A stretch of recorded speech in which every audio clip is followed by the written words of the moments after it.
संत सेबस्तियन एवं संत फबियानुस।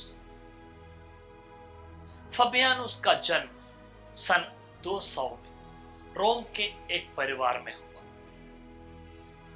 जब संत पापा अंतेरुस का देहांत हुआ तब नए संत पापा चुने जाने की तैयारियां रोम में चल रही थी। तब फबियानुस रोम गए और जहां बड़े बड़े लोगों के नाम की चर्चा हो रही थी, उस दौरान एक कबूतर फबियानुस के कंधे पर उतर कर बैठ गया। वहां इकट्ठे हुए धर्माध्यक्ष लोगों ने इस चमत्कारिक घटना को ईश्वर के तरफ से एक चिन्ह के रूप में मानते हुए फबियानुस को संत पापा के रूप में चुना। उन्हें यह पद राजी नहीं था, तब भी आने वाले परेशानियों को भांपते हुए उन्होंने इसे स्वीकार किया और 14 सालों तक संत पापा के रूप में कलीसिया की अगुवाई करते रहे। उन्होंने 7 धर्माध्यक्षों को रोम से गाउल भेजे ताकि वे सुसमाचार की घोषणा करें। उन्होंने रोम के ईसाई समूह को 7 भागों में बांटा और एक एक उपयाजक को इस एक एक भाग का दायित्व सौंपा। इसी समय सम्राट देसियुस ने ईसाइयों के विरुद्ध अपना उत्पीड़न शुरू किया।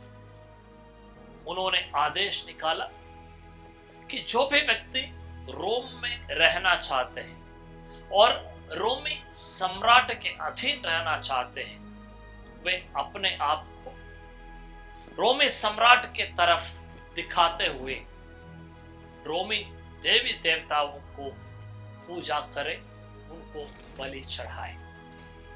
कई ईसाई लोग ये करने के लिए तैयार नहीं थे और सम्राट के क्रोध के सबसे पहला शिकार फबियानुस बने, जिन्हें उन्होंने 20 जनवरी 250 को मार डाला। संत फबियानुस रोम के सर्वश्रेष्ठ संत माने जाते हैं। सेबस्तियन का जन्म 256 में हुआ। 283 में सेबस्तियन रोमी सम्राट के सुरक्षा सैनिक बल के एक सदस्य बन गए। उनके साहस की वजह से, उनके धैर्य की वजह से उन्हें कप्तान के रूप में नियुक्त किया गया। उनके अधिकारी लोग या उनके सहकर्मी ये नहीं जानते थे कि सेबस्तियन ईसाई है, मगर 286 में उनके सहकर्मियों को पता चला कि सेबस्तियन एक ईसाई है। सम्राट डायोक्लियस ने सेबस्तियन के इस विश्वासघात से क्रोधित होकर उन्हें बाहर मैदान पर ले जाकर एक पेड़ पर बांधे जाने और तीर चलाकर उन्हें मार डालने की सजा सुनाई। एक विधवा ने जब सेबस्तियन के लाश लेकर दफनाने के लिए जा रही थी तो पता चला कि वह सेबस्तियन मरा नहीं है। तब वो सेबस्तियन को अपने घर लेके गई और उनकी सेवा शुश्रूषा की और वे जीवन में वापस लौट आए।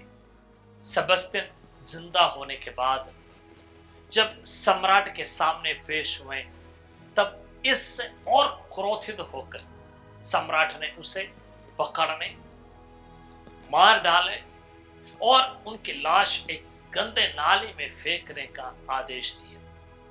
लुसिना नामक एक भक्त स्त्री सेबस्तियन से प्राप्त प्रेरणा की वजह से उनकी लाश ले जाकर दफना दी।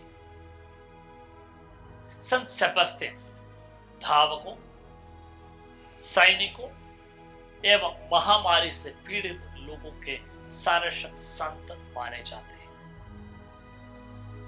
विश्वास किया जाता है कि शहीदों के खून से कलीसिया का प्रचार होता है। हम अपने खून से न सही, अपने छोटे छोटे कार्यों से, अपने छोटे छोटे बातों से, अपने पुण्य कर्मों के जरिए ईश्वरीय प्रेम का प्रचार करने के लिए कोशिश करें।